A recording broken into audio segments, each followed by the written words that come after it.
ये हैं अरुण कुमार, जो आज इस समय मेरे साथ स्टूडियो में मौजूद होंगे और आज वही आपको पेपर लीक की सारी सच्चाई आपको बताएंगे। अरुण जी आइए आप।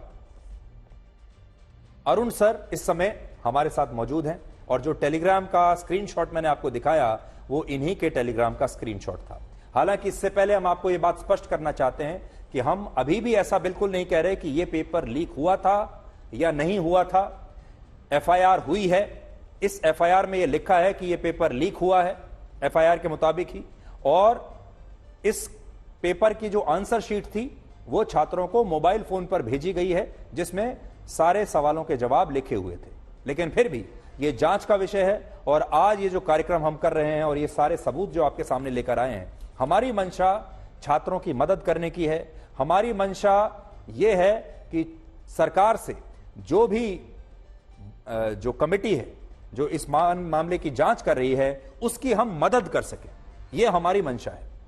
हम सिर्फ आपको यह बताना चाहते हैं कि पेपर लीक का दावा क्यों हो रहा है, ये कहां से शुरू हुआ, इसके पीछे कौन कौन से सबूत आज हैं जिन्हें देखा जाना चाहिए। और जिस टेलीग्राम अकाउंट के स्क्रीनशॉट से क्वेश्चन पेपर लीक होने की खबर फैली, उस टेलीग्राम अकाउंट के एडमिन अरुण कुमार इस मामले में क्या बातें जानते हैं, ऐसे कौन से सबूत उनके पास मौजूद हैं। इसीलिए हमने अरुण जी को आज अपने साथ यहां स्टूडियो में रखा है।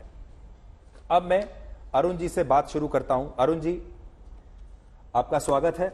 और मुझे ऐसा लगता है कि इस समय लाखों छात्र आपको देख रहे होंगे, आपको सुन रहे होंगे, और आप यहां कैमरे की तरफ उन लाखों छात्रों से बात भी कर सकते हैं और उन्हें बता भी सकते हैं। तो आप सबसे पहले तो ये बताइए कि आप क्या करते हैं। ये टेलीग्राम अकाउंट क्या आप ही का है जिसका स्क्रीनशॉट दिखाकर बहुत सारे छात्र पेपर लीक होने का आरोप लगा रहे हैं? सर नमस्कार। सबसे पहले तो मैं आज तक की टीम और सुधीर सर आपका दिल से धन्यवाद करूंगा क्योंकि आपने उन लाखों छात्रों के दर्द को समझा और हमें अपनी बात रखने का अवसर यहां पे दिया। मैं पेशे से एक टीचर हूं और यूट्यूब पर मैं रीजनिंग पढ़ाता हूं और ये जो टेलीग्राम चैनल है ये मेरा ही है और मैं इसको तथ्य वाइज या सिस्टम सीक्वेंस वाइज समझाऊंगा कि किस प्रकार मेरे पास पेपर आया और मैंने कैसे कब इसको पोस्ट किया है। जी, हम आपको बड़ी स्क्रीन पर लेकर चलते हैं और वहां आप हमारे दर्शकों को भी अच्छी तरह से बता सकते हैं कि आप यहां आ सकते हैं, मैं यहां रहता हूं, और इस बड़ी स्क्रीन पर हम आपको बताने की कोशिश करेंगे कि यह पेपर लीक कैसे हुआ। सबसे पहले देखिए, यह फरवरी 18 का टेलीग्राम अकाउंट है जिस पर लिखा है अरुण सर रीजनिंग। इस पर लिखा है ये जो पेपर बताया जा रहा है UP police constable morning shift का है, जो एग्जाम अभी परीक्षा केंद्रों पर चल रहा है। ये मुझे किसी छात्र ने भेजा है, मैं इस बात की पुष्टि नहीं करता कि ये वही पेपर है जो अभी परीक्षा केंद्रों पर चल रहा है। ये आपने पोस्ट किया है 18 फरवरी को सर 9:16 पर। तो आप ये कह रहे हैं कि 9:16 पर आपको ये जो आपने यहां पर लगाया है प्रश्न पत्र, ये आपको मिल गया था? हाँ सर, मैं इसके बारे में विस्तार से बताऊंगा। ये टेलीग्राम चैनल मेरा ही है और फरवरी 18 को 8:57 पर मेरे पास एक छात्र का जो है पीडीएफ आया और उसने कहा कि ये सर पेपर वही है जो अभी मॉर्निंग शिफ्ट में 18 की सुबह को चल रहा है।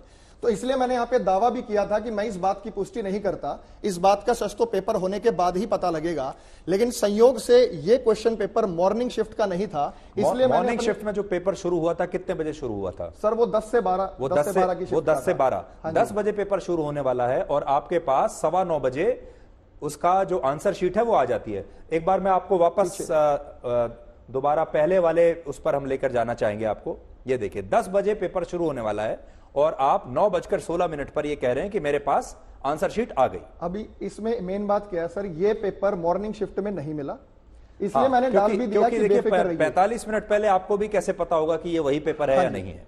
लेकिन ये पेपर हूबहू उसी दिन शाम को आया 3 से 5 वाली शिफ्ट में, यानी पेपर जो आया है ये 3 से 5 वाली शिफ्ट का है। तो समझने वाली बात ये है कि ये जो इनके पास पेपर आया है 9:15 बजे सुबह, ये शाम को जो पेपर होने वाला था, कितने बजे होता है वो पेपर? 3 से 5 की शिफ्ट। 3 से 5, वो 3 बजे वाला जो क्वेश्चन पेपर था, ये वो पेपर था जो इन्हें 9:15 बजे मिला। जी, उसके बाद क्या हुआ? ये जो मुझे पेपर बेसिकली मिला था, अगली स्लाइड लगाइएगा एक बार। ये जो पेपर मुझे मिला था, मुझे एक छात्र ने भेजा था और ये उस छात्र ने मुझे संडे यानी रविवार को 18 तारीख को ही मुझे भेज दिया था और ये मुझे 8:57 पर प्राप्त हुआ था। और बच्चे ने मुझे कहा था कि सर ये उस मॉर्निंग शिफ्ट का पेपर है, लेकिन जब इसे मैच किया गया तो ये उसी दिन की शाम वाली शिफ्ट को मिला। मॉर्निंग शिफ्ट का नहीं था। हाँ। लेकिन शाम वाली शिफ्ट में जो परीक्षा हुई है वो हूबहू उसका क्वेश्चन पेपर था, हूबहू मिल रहा है जी। अब हम अगली स्लाइड पर जाते हैं और मैं ये भी चाहूंगा कि हम वो क्वेश्चन पेपर क्या था, वो आंसर शीट कैसे लिखी हुई थी, वो भी हम आपको आगे बता सकें, वो भी हम आपको आगे दिखा सके। देखिए, ये देखिए उसी पेज की एक और कॉपी जो कि दूसरी हैंड राइटिंग में लिखी हुई थी, वही कॉपी हमें एक और जगह प्राप्त हुई 3:31 पर।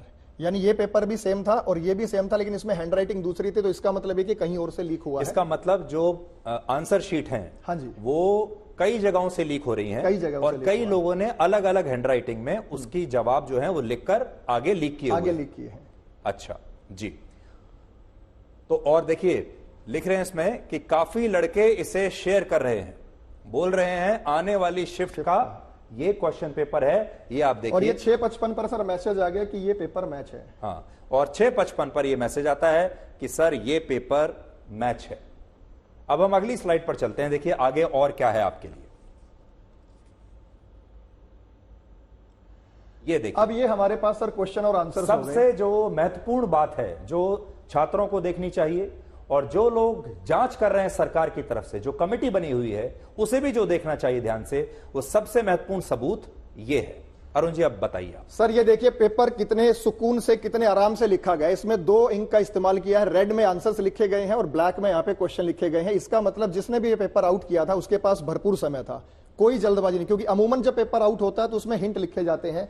यहां क्वेश्चन लिखा है और उसके साथ आंसर। अब मैं आंसर मैच कराता हूं सर। मान लीजिए कि हमारे पास ये सवाल था, वेन डायग्राम से सवाल एक संबंध रखता था। हाँ। कि इसमें आंसर क्या बनेगा, तो ये 4 ऑप्शंस आपको यहां पे दिखाई दे रहे हैं।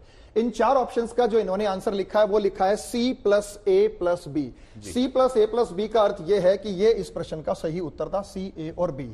ये जो ऑप्शन यहां दिया है C+A+B, वो यहां पर आपको दिखाई दे रहा है। तो इसका मतलब जो आंसर, पहली बात तो यह कि आंसर शीट में जो सवाल दिया गया है वो क्वेश्चन पेपर में है, और जो जवाब दिया गया है उसका वो भी बिल्कुल सही जवाब है। इसमें सीक्वेंस इसलिए नहीं मैच हो रहा क्योंकि हर पाली में 4 शिफ्ट होती हैं, चारों शिफ्ट में क्वेश्चन सेम होते हैं लेकिन उनका सीक्वेंस अलग अलग होता है जी। अब आप दूसरे प्रश्न पर आइए। ये एक मैथमेटिकल ऑपरेशन का प्रश्न है और इसके 4 विकल्प है। सॉल्व करने के बाद 20, ये आ गया 70 है, 62 है, 57 है, 38 है।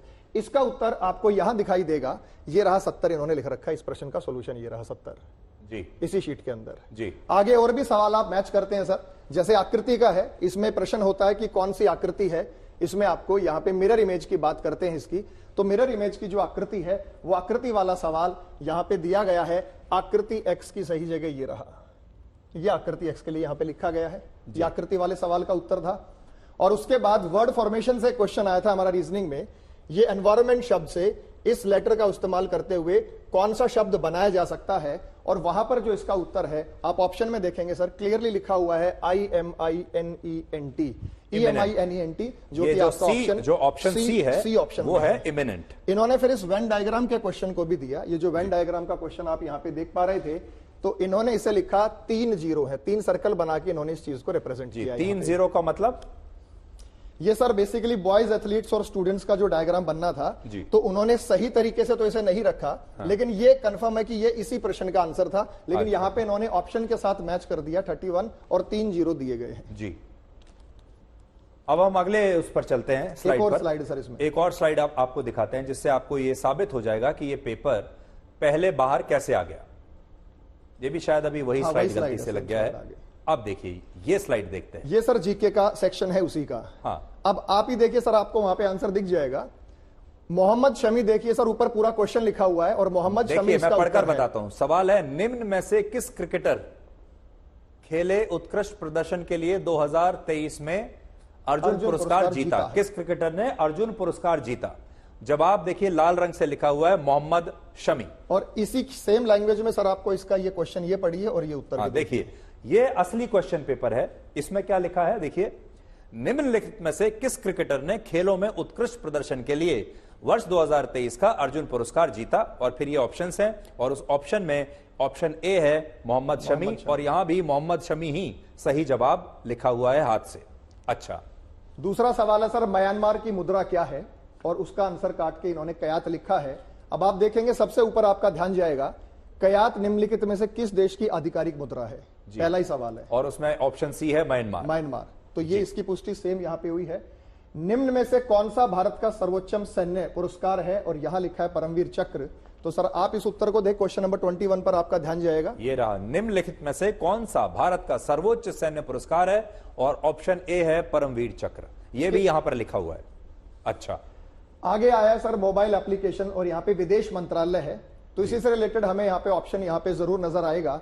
एक मोबाइल एप्लीकेशन ये रहा सर, ताकि बच्चे को वो ऑप्शन पढ़ के ही ध्यान आ जाए। मोबाइल एप्लीकेशन पासपोर्ट सेवा, पासपोर्ट सेवा, एम पासपोर्ट सेवा, एम पासपोर्ट सेवा भारत के निम्नलिखित में से किस मंत्रालय द्वारा लॉन्च की गई? इन्होंने इसका उत्तर दिया है विदेश मंत्रालय, और यहां पर ऑप्शन है ऑप्शन बी, विदेश मंत्रालय। ये देखिए यहां लिखा हुआ है। अच्छा, चंद्रयान 3 के रोवर का क्या नाम है, और यहाँ पे लिखा हुआ है प्रज्ञान। आप जब इस उत्तर को ढूंढेंगे सर, सबसे ऊपर क्वेश्चन नंबर 19 आपको दिखाई देगा। क्वेश्चन नंबर 19 सबसे ऊपर अगर आप देखें, चंद्रयान 3 के रोवर का नाम क्या है, और ऑप्शन सी है प्रज्ञान, और वहां पर भी सही जवाब लिखा हुआ है जी। और एक सर है, हाल ही में प्रधानमंत्री उत्तर प्रदेश निम्नलिखित में से निम्नलिखित सूर्योदय मंदिर का उद्घाटन कहां किए? वाराणसी। अब वहां पे आपको एक प्रश्न दिखाई देगा सर, ये रहा ऊपर क्वेश्चन नंबर 20। क्वेश्चन, हाल ही में प्रधानमंत्री ने उत्तर प्रदेश में निम्नलिखित में से किस स्थान पर सर्ववेद मंदिर, सर्ववेद महामंदिर का उद्घाटन किया है, और ऑप्शन ए में सही जवाब है वो है वाराणसी जी। तो ऐसे अगर हम चाहें, समय का अभाव है, हम पूरे 147 प्रश्न इसमें से मैच करा सकते हैं। इन्हें 150 तो आप ये कह रहे हैं कि 150 प्रश्न का ये क्वेश्चन पेपर था, 150 में से 147 जी हाँ, जो प्रश्न थे वो बिल्कुल ठीक मैच कर रहे थे, बिल्कुल ठीक, और उनके जवाब बिल्कुल सही थे। हाँ जी जी। अगली स्लाइड पर चलेंगे सर। अब अगली स्लाइड आपको दिखाते हैं, देखिए। उस बात की पुष्टि मैं कर रहा हूं कि वो मेरे पास वो पेपर आया था और वो हूबहू मैच कर रहा था, लेकिन 17 की पाली में जो एग्जाम हुआ था इवनिंग शिफ्ट का, इसका मुझे बच्चों ने स्क्रीनशॉट भेजा कि सर ये 17 वाला भी आउट था। अब आप सर यहां पे ध्यान से देखेंगे तो ये 1:42 पर ये पेपर आउट हो गया है। ये 17 तारीख की आप बात कर रहे हैं? हाँ जी, 17 फरवरी को। ऊपर देखेंगे शनिवार लिखा हुआ है। 17 फरवरी शनिवार को जो पेपर 3 बजे 3 से 5 होना था, वो 1:42 पर आपके पास आ जाता है यहां। हाँ जी, और ये किसी छात्र ने भेजा? ये किसी छात्र ने मुझे स्क्रीनशॉट भेजा कि सर हमारे पास ये आया है। अच्छा। तो इस दावे की पुष्टि तो मैं नहीं करता, लेकिन चूंकि पिछला मुझे प्राप्त हुआ तो मैंने आपको वो हूबहू यहाँ पे दिखा दिया है जी। इसका मतलब ये है कि इवनिंग शिफ्ट में दोनों ही पेपर आउट थे। और सुधीर सर मैं तो ये कहूंगा कि जब दोनों ही शिफ्ट आउट थी तो इसमें पूर्व संभावना है कि सुबह की शिफ्ट भी आउट हुई होगी। वो बड़े पैमाने पर नहीं हुई, वो बात अलग है, लेकिन ये बड़े पैमाने पर है। तो इसका साक्ष्य देने के लिए मेरे पास हजारों छात्रों के मैसेज हैं व्हाट्सएप पर, और कमेंट्स भी आए हुए हैं यूट्यूब पर जी। नेक्स्ट स्लाइड आइएगा एक बार।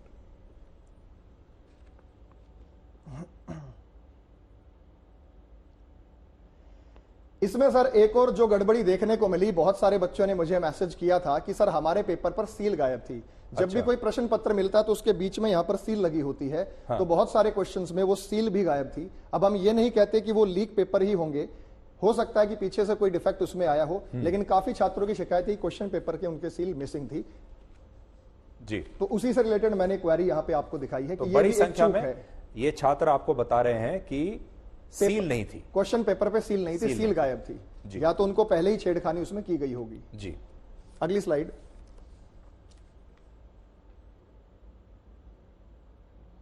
अब आपको एक और स्लाइड हम दिखा रहे हैं, ये देखिए। ये सर टेलीग्राम पे बहुत सारे दलाल और कुछ ऐसे ग्रुप्स एक्टिव थे जिन्होंने बच्चों को बहला फुसलाकर मनमाने तरीके से पेमेंट ली है। अब आप यहां पे देखिए, इन्होंने दे दिया यूपी पुलिस क्वेश्चन आउट, और ये सेकंड शिफ्ट दे दिया। 100 रुपए क्वेश्चन फेक हुई, नो गारंटी। 500 रुपए क्वेश्चन फेक हुई तो रिफंड की गारंटी जी। मतलब ये इतना कह रहे हैं कि इसमें रिफंड भी हम आपको देंगे। और ये स्कैनर जारी किया गया था पेटीएम का, ये भी जांच का विषय है कि ये किसका स्कैनर था, क्योंकि ये स्क्रीनशॉट भी मुझे बच्चे ने भेजे हैं। इस पेपर को बहुत बड़े पैमाने पर लीक होने का सबसे बड़ा कारण यह है कि जब एक छात्र के पास पेपर आ गया, उसने अपने पैसे को कवर करने के लिए शायद दूसरे को दिया होगा, उसने तीसरे को दिया होगा, और लास्ट में हाल ये हुआ कि ये पेपर 500 रुपए के माध्यम से बिक रहा है। आप सोचिए कि आखिर में स्थिति ऐसी आ गई कि 500 रुपए में प्रश्न पत्र, ये 500 रुपए में पूरा पेपर दे रहे हैं या 500 रुपए में एक 500 रुपए सवाल? में पूरा प्रश्न दे रहे हैं 500 रुपए में और पूरा उसमें क्वेश्चन भी पेपर। रिफंड की गारंटी, 100 रुपए में रिफंड की नो गारंटी। मतलब लास्ट में सोचा कि जितना चाहे उससे हम वसूल लें, लास्ट में ये था। तो हमने बारकोड आपको पूरा दिखाया है। तो उत्तर प्रदेश पुलिस को जांच करते समय यह भी देखना चाहिए कि ये कौन से लोग थे जो लगातार सक्रिय थे सोशल मीडिया पर, जो पेटीएम का यहां पर स्कैनर भी दिया है, स्कैनर वो दे रहे हैं और कह रहे हैं कि आप इस यहां पर हमें पैसा जमा करवा दीजिए और हम आपको क्वेश्चन पेपर, अभी सॉल्व किया हुआ क्वेश्चन पेपर आपको अभी हम भेज देंगे। और ये देखिए, ये तमाम चीजें, ये लिखा भी है सर, ये मैच हो गया सेकंड शिफ्ट का, ये मैच हो गया है सेकंड शिफ्ट का। अच्छा, तो ये सारे जो ग्रुप्स हैं ये सब एक्टिव हैं और बता रहे हैं कि क्वेश्चन पेपर मैच हो रहा है, जो लोग इसे या तो बेच रहे थे। अब हम ये मानकर चलते हैं अरुण जी कि मान लीजिए अगर ये क्वेश्चन पेपर बिक रहे हैं, जी हाँ, हम ये कह नहीं सकते कि ये बिक रहे हैं या नहीं बिक रहे हैं, ये स्पष्टीकरण पहले है, हमें नहीं पता बिके हैं या नहीं बिके हैं। लेकिन मैं आपसे ये कहता हूं कि मान लीजिए अगर ये क्वेश्चन पेपर बिक रहा है तो क्या भाव बिकता है? मान लीजिए 4 लाख रुपए से लेकर 10 लाख रुपए तक कुछ भी एक क्वेश्चन पेपर का लिया जा सकता है। बिल्कुल, मार्केट में जो रेट है, जो बच्चे क्लेम करते हैं कि सर हमारे पड़ोस में किसी व्यक्ति ने 8 लाख दिए हैं, ये बच्चों के दावे हैं, हम यहाँ पे उनको जस्ट उनका प्रतिनिधित्व करते हैं। कोई कह रहा सर मैंने 5 लाख में, मेरे किसी स्टूडेंट के पास ऑलरेडी ये पेपर आ गया है, ये पेपर के पहले की ही खबर थी।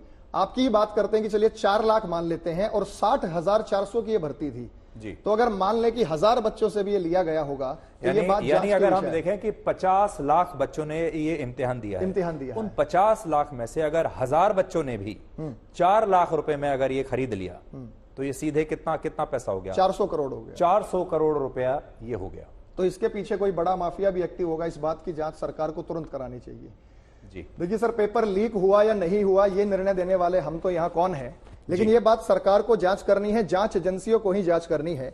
चूंकि हमसे यूपी भर्ती बोर्ड ने आज 11 बजे एक विज्ञप्ति जारी की थी जिसकी चर्चा आपने की। उन्होंने कहा था कि आप अपने साक्ष्य रखिए, हम अपने साक्ष्य वहां देने के बाद आपके इस मंच पर आए हैं, ये सेम साक्ष्य हम भर्ती बोर्ड को भी भेज चुके हैं जांच के लिए, ताकि वो भी अपना कोई निर्णय दे। जी। और बच्चों को बहुत उम्मीदें हैं क्योंकि उन्होंने सालों से इस परीक्षा की वेट की। 5 साल बाद ये परीक्षा जो है जाके इस बार हुई थी। सबसे ज्यादा अभ्यर्थियों के शामिल होने का कारण भी यही था कि बीच में 5 साल में यूपी पुलिस की कोई भर्ती आई नहीं। इस पर हम आएंगे, एक बार आपको हम दोबारा से स्क्रीन पर वो क्वेश्चन पेपर दिखाना चाहेंगे और वो आंसर शीट दिखाना चाहेंगे जो हमें आपको बीच में हम दिखा रहे थे, ताकि वो आंसर शीट यहां पर लगी रहे, आपको उस बात का अंदाजा हो जाएगा। तो अब मैं धीरे धीरे आता हूं। अच्छा देखिए, हमारी टीम ने इसे स्कैन भी किया है। जब हम आपको ये शो दिखा रहे हैं तो हमारी टीम ने इसे स्कैन किया और ये नाम आया है अविनाश कुमार रंजन, ये नाम आया है। तो ये वैसे तो काम पुलिस को करना चाहिए था या इन्वेस्टिगेटर्स को करना चाहिए था, उनके लिए हम ही ने ये काम भी कर दिया। तो उस समय जो कोड दिया हुआ था पेटीएम का, उस पर जब हमने स्कैन किया तो ये नाम आया है। और एक बार वापस आपको उस कोड पर लेकर जाते हैं। ये अविनाश कुमार जो हैं, ये क्या कह रहे थे? नहीं, ये वाला नहीं, आप जो कोड वाला था देखिए, ये है। इस कोड पर हमने किया और ये कोड पर जब हमने स्कैन किया है तो ये नाम आ गया है। पेमेंट स्क्रीनशॉट वाले को पहले रिप्लाई मिलेगा, अब बहुत मैसेज आ रहे हैं जी, यानी जो पेमेंट करके स्क्रीनशॉट भेज देगा उनको। तो देखिए लगातार ये सब आ रहा था। अब हम वापस आते हैं जहां हाथ से लिखी हुई आंसर शीट आपको देखने को मिलेगी लाल रंग से, जिसमें जवाब लिखे हुए हैं। जो दूसरे नंबर की स्लाइड है, ये वाली नहीं, जो दूसरे नंबर की स्लाइड है वो आप लगाइए, जहां पर क्वेश्चन पेपर बीच में आपको दिखाई देगा और आंसर शीट भी आपको दिखाई देगी। देखिए, अब मैं आपसे ये जानना चाहता हूं अरुण जी कि ये जो हाथ से लिखा हुआ आंसर शीट है, ये ऐसा लगता है बड़े इत्मीनान से किसी ने लिखा, ये जल्दबाजी में नहीं लिखा, क्योंकि हैंडराइटिंग बड़ी साफ है, बहुत अच्छी तरीके से समझ में आए लोगों को, उस हिसाब से इसको बनाया गया है। मैं आपसे 2 बातें जानना चाहता हूं। इसका मतलब यह है कि ये बड़ी तसल्ली से किसी ने लिखा है। हाँ जी। मतलब हम ये मान लें कि ये काफी पहले ही लीक हो गया होगा, उसके पास कई घंटे का समय होगा ये सब लिखने का। जब ये पेपर ही इवनिंग शिफ्ट में था और हमारे पास ये 8:57 पर आ गया है, यानी मार्केट में ही इतनी पहले आ गया है। और ये जरूरी नहीं कि मेरे पास ही आया होगा, इससे पहले भी ये बहुत लोगों के पास होगा। ये किसी छात्र के पास आया तो छात्र ने मुझे भेज दिया, तो ये संभावना डेफिनेट है कि ये 1 रात या 2 रात पहले ही आउट हुआ है। क्योंकि अमूमन जब प्रश्न पत्र छपते हैं तो प्रश्न पत्र छपने के बाद या तो ट्रेजरी में या बैंक में ही जाते हैं, और एग्जामिनेशन सेंटर अगर दूर होता है तो शायद 1 रात पहले भेज देते हैं या कुछ घंटे पहले भेज देते हैं। तो हम ये मान सकते हैं कि पेपर या तो वहां से आउट हुआ है जहां पेपर छपता होगा, या फिर बहुत सारे सेंटर्स हमारे पास थे, क्योंकि इतनी बड़ी भीड़ को आयोजित करने के लिए, परीक्षा आयोजित करने के लिए काफी सेंटरों की आवश्यकता पड़ी, जिसमें पब्लिक और प्राइवेट संस्थान भी थी, सरकारी संस्थान भी थी। तो कहीं ना कहीं से प्रबल संभावना है कि वो चीजें आई होंगी। अब जितनी आसानी से लिखा है, क्योंकि हम तो यहाँ कुछ ही दिखा पाए, पूरा का पूरा पेपर आप देखेंगे तो मेरे टेलीग्राम पर भी मौजूद है और लोगों ने उसको देखा भी और वेरीफाई भी किया है। उसके बाद ही स्टूडेंट जो है सबसे ज्यादा आक्रोशित है। और हम इस चीज को यहाँ ये समक्ष तथ्य देने के लिए मेन मकसद यही था कि इसकी न्यायिक जांच हो और जांच से इस भर्ती को जल्द से जल्द रद्द किया जाए। क्योंकि दूसरा मेरा सवाल यह है कि ये हाथ से क्यों लिखा गया है? इसका एक कारण यह भी हो सकता है, क्योंकि देखिए हाथ से लिखना ज्यादा मुश्किल होता है, फोटो खींच लेगा तो वो और भी आसान है। लेकिन जहां तक मेरा मानना है कि अगर कोई फोटो खींच के उसे सर्कुलेट करता तो वो एक पुख्ता प्रमाण हो जाता है कि वो एग्जामिनेशन से, उस पेपर से हूबहू मैच कर रहा है। तो कहीं ना कहीं इस चीज को हाथ से लिखा गया है, इसी उस बात से ध्यान भटकाने के लिए। जी, अब इसका सॉल्यूशन क्या है, हम आपको वो बताने की कोशिश करते हैं। और सॉल्यूशन में हम 2-4 सुझाव देना चाहते हैं।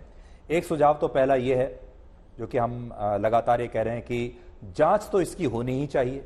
जांच होने के बाद जो लाखों ऐसे बच्चे हैं जो आज भी सो नहीं पा रहे हैं ठीक से, जो असमंजस में हैं, जिन्हें यह आशंका है कि उन्होंने सही इम्तिहान दिया भी है या नहीं दिया और आगे क्या होगा, अब आगे क्या होना चाहिए। एक बड़ा सुझाव यह हो सकता है कि इस पूरे इम्तिहान को, इस परीक्षा को दोबारा से कराया जाना चाहिए, यानी ये परीक्षा दोबारा होनी चाहिए। तभी ये जो शंका है लाखों छात्रों के मन में, ये शंका तभी जाएगी जब ये दोबारा से ये किया जाए। दूसरा जो आप हमें बता रहे थे, और क्या सुझाव हो सकता है? सर देखिए, जैसे मैं हरियाणा सरकार में बताऊं तो सबसे पहला प्रदेश था सीईटी को लागू करने वाला, वहां भी बीजेपी की ही सरकार है। तो जब 50 लाख छात्र एक साथ पेपर देने के लिए जाएंगे तो ये बड़ी अव्यवस्था हो जाती है और इसमें कहीं ना कहीं लीकेज की 100% गुंजाइश होती ही होती है। तो इसका सीधा सीधा तरीका यह है कि कॉमन एलिजिबिलिटी टेस्ट जो कि हरियाणा में किया गया था और उसी बेस पर आगे की भर्ती प्रक्रिया को लागू किया, तो उसमें काफी बच्चे उसी समय भर्ती से जो है आउट हो जाएंगे। मान लीजिए कि 40 लाख बच्चों ने सीटी दिया और उसमें से पास कर पाए केवल 3 लाख बच्चे।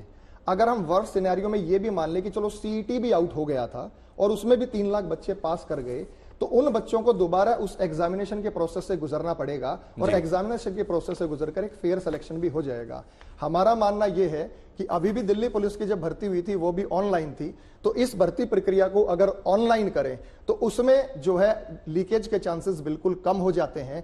इतने बड़े पैमाने पर तो वो सर नहीं हो पाएगा, क्योंकि ये पेपर तो फोटो के साथ सर्कुलेट हो जाता है और जब ऑनलाइन एग्जाम होता है वहां मोबाइल ले जाने की अनुमति नहीं होती, वो स्क्रीन पर ही क्वेश्चन होते हैं, ना ही उसका क्वेश्चन पेपर मिलता है।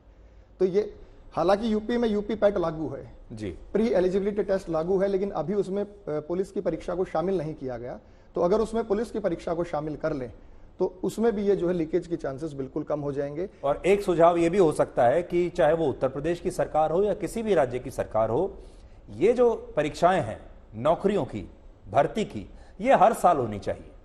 देखिए इस बार 5 साल में ये परीक्षा हुई, जिसकी वजह से 50 लाख छात्रों ने ये 60,000 कांस्टेबल के पदों के लिए ये परीक्षा दी है।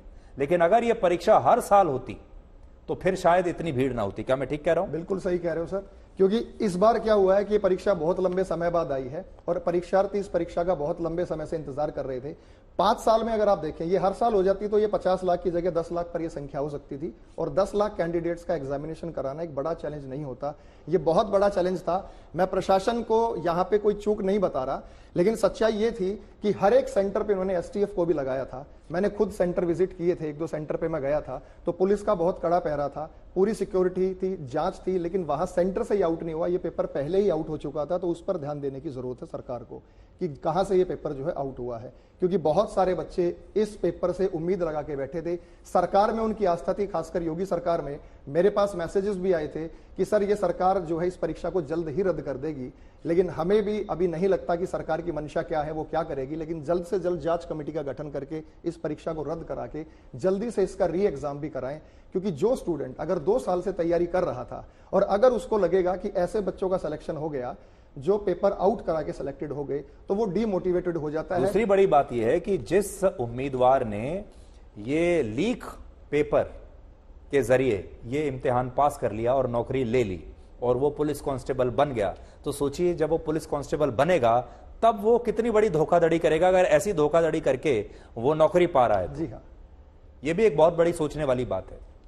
तो पहले ही जिस परीक्षा की शुरुआत अगर भ्रष्टाचार से हो जाए तो उसका भविष्य क्या होगा। और ये प्रदेश हमारा इतना बड़ा प्रदेश है जहां ये हमारी 1/3 1/4 जनसंख्या का प्रतिनिधित्व करता है, तो लोगों का विश्वास है और हम भी सरकार से यही गुजारिश करेंगे कि अगर आपको ये साक्ष्य लगते हैं तो आपको जरूर इस आपका यूट्यूब पर आप यूट्यूब पर अपने चैनल के जरिए ऐसे छात्रों की मदद करते हैं। जी हाँ, आपसे मैं ये जानना चाहता हूं कि इसकी जो एलिजिबिलिटी थी कांस्टेबल के पद की, ये क्या थी? मिनिमम एलिजिबिलिटी 12वीं पास। जी हाँ। और जो 50 लाख छात्र इसका इम्तिहान दे रहे हैं, हाँ परीक्षा, हाँ जी, इसमें कितने पढ़े लिखे छात्र थे?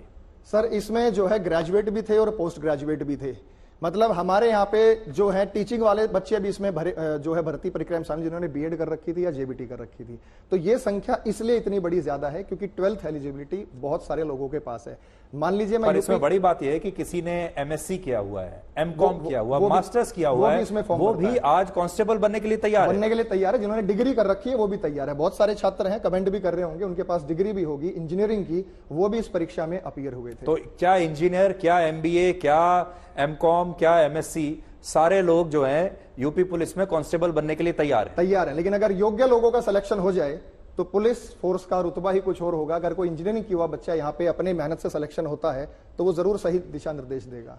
आखिर में अरुण सर रीजनिंग, जो आपका ये टेलीग्राम है, जी हाँ, ये अरुण सर रीजनिंग के पास ही ये सारी जानकारी क्यों आ रही थी? और क्योंकि हर जगह आप ही का टेलीग्राम वायरल है, अरुण सर रीजनिंग, जी हाँ, जो आपका चैनल है टेलीग्राम का, ये जो, तो ऐसा आपको क्यों लगा? सर मेरा जो चैनल है वो काफी बड़ा चैनल है, लगभग उसमें 3.5 लाख सब्सक्राइबर हैं। तो जब मेरे पास पेपर आया तो हमारा दायित्व यह बनता था कि हम उसको एज ए प्रूफ उसे सोशल मीडिया पर पोस्ट कर दें, ताकि कल को हमारे पास भी दिखाने के लिए प्रूफ हो जाए कि जब ये पेपर चल रहा था तो हम इसको ऑलरेडी वहां पर पोस्ट कर चुके थे और इस परीक्षा को रद्द की जाए। हमारा मेन मकसद यही था। इस बात को मैंने साथ साथ अपने फेसबुक पर भी पोस्ट किया था उसी समय पर, ताकि हमारे पास कुछ साक्ष्य हो जाएं और ये हम भर्ती बोर्ड को या जांच कमेटियों को भेज दें।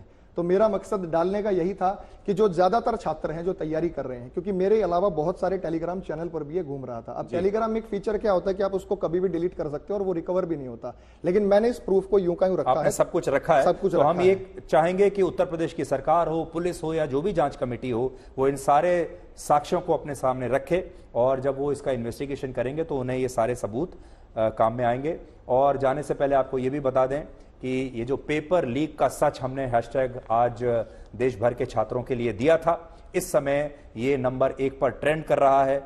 इसका मतलब यह है कि देश के जो छात्र हैं, कम से कम ये 50 लाख छात्र और भी लाखों छात्र और उनके परिवार भी इस समय हमें देख रहे हैं। और हमारी जो कोशिश है इन छात्रों की मदद करने की, इनके परिवारों को मदद करने की, और सबसे बड़ी बात यह है इस मुद्दे को देश के सामने, राष्ट्र के सामने लाकर हाईलाइट करने की, वो जो हमारी कोशिश है उसमें हमारे जो युवा साथी हैं, हमारे जो युवा दर्शक हैं, वो भी हमारा बहुत साथ दे रहे हैं। अरुण जी, आपका बहुत बहुत शुक्रिया इस पूरी जानकारी के लिए। Thank you so much. Sir एक बात और चाहूंगा कि आप अपने माध्यम से भी सरकार को कहें कि बच्चे बहुत आस लगाए बैठे हैं, जल्द ही इस पर कोई डिसीजन ले और री एग्जाम का फैसला या कम से कम इस पेपर को रद्द करने का फैसला जल्द से जल्द दे, ताकि कोई अनहोनी घटना ना हो। क्योंकि बहुत सारे बच्चे डिप्रेशन में हैं, टेंशन में हैं, तो हमें उनके भी मैसेजेस आते हैं कि सर अब हम घर वालों को क्या मुंह दिखाएंगे, हम 2 साल से पीजी में रह के तैयारी कर रहे हैं, बड़ी मुश्किल से हमने फीस का जुगाड़ किया था और अब हम यहाँ पे तैयारी कर रहे हैं, लेकिन पेपर आउट हो गया।